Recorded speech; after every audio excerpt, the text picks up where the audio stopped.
Hello everyone, this is Brenton DeFlitch. I wanted to take a quick look at the tiered response model for RTI, or response to intervention. I know RTI can seem quite confusing and sometimes hard to get a grasp on it, but hopefully through this series we're going to go over some of the basics about the tiered model to help you feel much better about digging into some of the more complex requirements of RTI. So what I'm going to do here is just go ahead and jump straight in. Remember, you can always reach me at bdeflitch@gmail.com should you have any questions, issues, concerns, or just looking for some helpful advice with RTI for your school or your district or your network. In this series, we're going to cover three big driving questions. In this video, we're going to focus primarily on number one. We're going to be looking at what is the tiered model and what do you need to know most about it to feel very competent in looking at RTI. In other videos, we're going to be looking at Tier 2 and Tier 3, looking at how students are placed in those videos, what does it mean for them, how do they enter, move between, and exit RTI services for each of those tiers. So the tiered model, what and why, where does it come from? So the tiered model refers to this triangle graphic, commonly seen in all RTI manuals, handbooks, and books, and represents 100% of your students responding to instruction in your school. As you can see that no matter what tier you're talking about here, especially with one, we're looking at 100% of all students. Now, as you'll see over here, we have Tier 1 refers to this block, Tier 2 to this block, and Tier 3 to this block. Each of those blocks have an approximate number of students that should fall as being able to reach on grade level at the end of the year or through your screener based upon your assessment services. So we're going to back this up a minute and look at just Tier 1. Tier 1 refers to all kids in your building in all of their classes. So if we're talking about literacy RTI, so literacy instruction, we're looking at how students are responding to that. And if they're responding effectively to the instruction in the school, then on any given assessment, then 80% of your students should show or have evidence for being on or above grade level.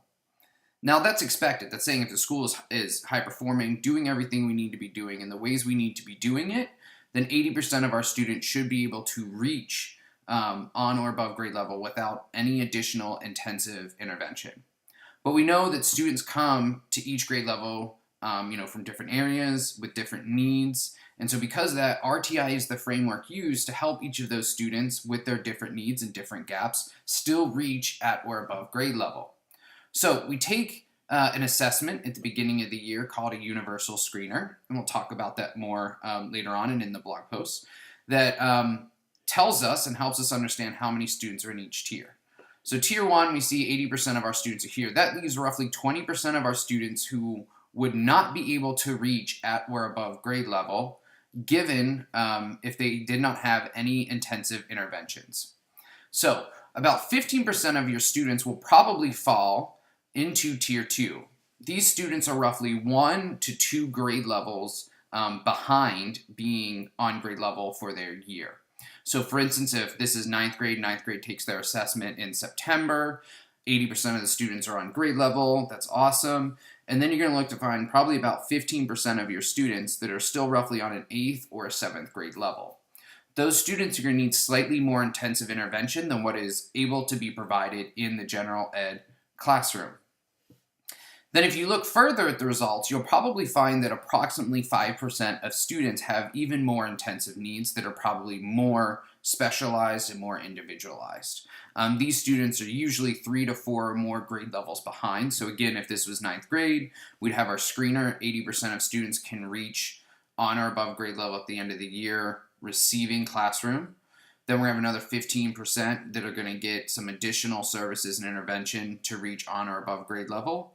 And then this last group needs even more intensive intervention to reach that on or above grade level. If each of these tiers are functioning and kind of doing their part or their role, then 100% of our students should be responsive to our instruction in our building. And thus, we would be providing adequate, high-quality educational services to our students. So I want to look here at the Tennessee MTSS model. It's widely followed in terms of its complexity, and it kind of encompasses different angles that sometimes aren't involved in RTI because they're separated. I like how Tennessee follows it as the MTSS, which is the multi-tiered system of supports. This is gaining more traction and taking over from just calling it RTI services. RTI falls into one of the categories of an MTSS.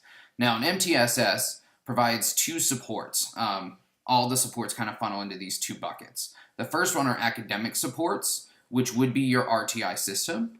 The other support are the non-academic supports. So this would be like your PBIS, where you're looking at how do you positively manage behaviors. Many schools are looking towards restorative approaches and restorative justice implementations, as well as thinking about character education and those other elements in terms of non-academic supports. This would also include, counseling services and those things in terms of how are we supporting the whole child in our building. Now, as you notice, that these services wind together and they get closer together, meaning that the closer together they get, the more intensive that they are, the more closer they are holding on to who needs it. And with this pyramid being inverted, the majority of students might need some of these services, as we see here, and we'll kind of talk about what those are. But as we get to the students who need it the most, the services are closer together, meaning they're happening more often, and thus they are more intensive. Now, if we look at this pyramid for our students, we have a driving principle, a belief behind it, which is that everything in RTI and the tiered model should be based on reliable and valid data, which is why we often talk about using normed assessments and external assessments so that the data we get is really strong. So in this model, you would want to be able to have data, your screener, your diagnostic data, to determine and define what some of the issues and gaps are. You would then be analyzing those issues and gaps to determine what you need to implement. Then you're working on actually implementing those solutions and interventions. And then you're evaluating again to determine if what you implemented worked. And then you're looking to define if it worked or it didn't work and repeating the cycle. And this goes on with not just each individual teacher as a best practice, but a school's data team as whole.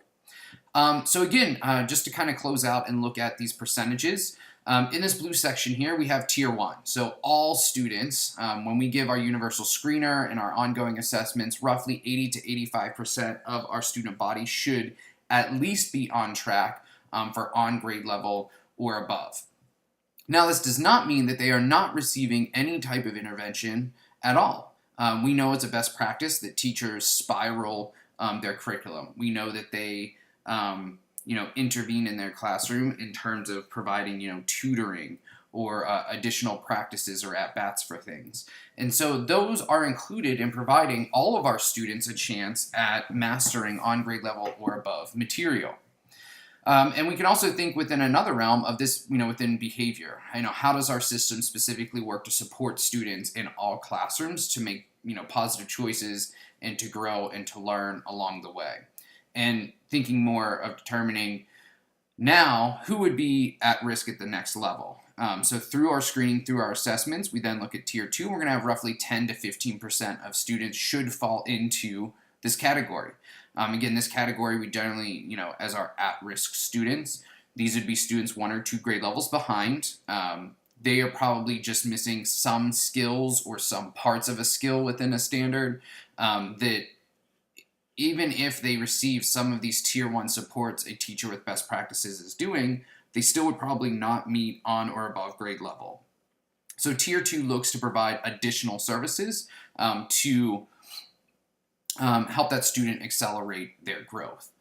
Now, also when you give that screener an assessment, again, early in the year, you're going to have 3 to 5% of your students should fall into the Tier 3 bucket. Now, this tier is going to be more intensive, it's going to be more frequent, and it's going to be more explicit. But if you have your academic supports, you have your behavior or your non-academic supports in place, and you use assessments and good programs and strategies that we're going to be talking about, then 100% of your students should be able to reach at or above grade level. Now, all of this is based upon one key principle we'll close out with today, is that the tier model is really focusing on the approximate population if instruction in all tiers is highly effective and appropriately rigorous. Now, if we go back to see what that means, is that if you give your universal screener and your tier 1 comes back that roughly 40 to 50% of your students are at or above grade level or on that track, then that puts more weight onto your tiered intervention system. The more percentages that go into these systems, research has shown the less effective that they are. Additionally, it might also emphasize that rather than putting as much time, resource, and energy as a school leader into tier 2 and tier 3, it means that we might also need to look at our tier 1 services to see what can we improve about our curriculum, our instructional model, our cultural approaches to be able to provide better services to all students in all classrooms. All right, that's going to be it for this video. Thank you, everyone, and be sure to see the next video when we delve more into what's happening in Tier 2 and Tier 3.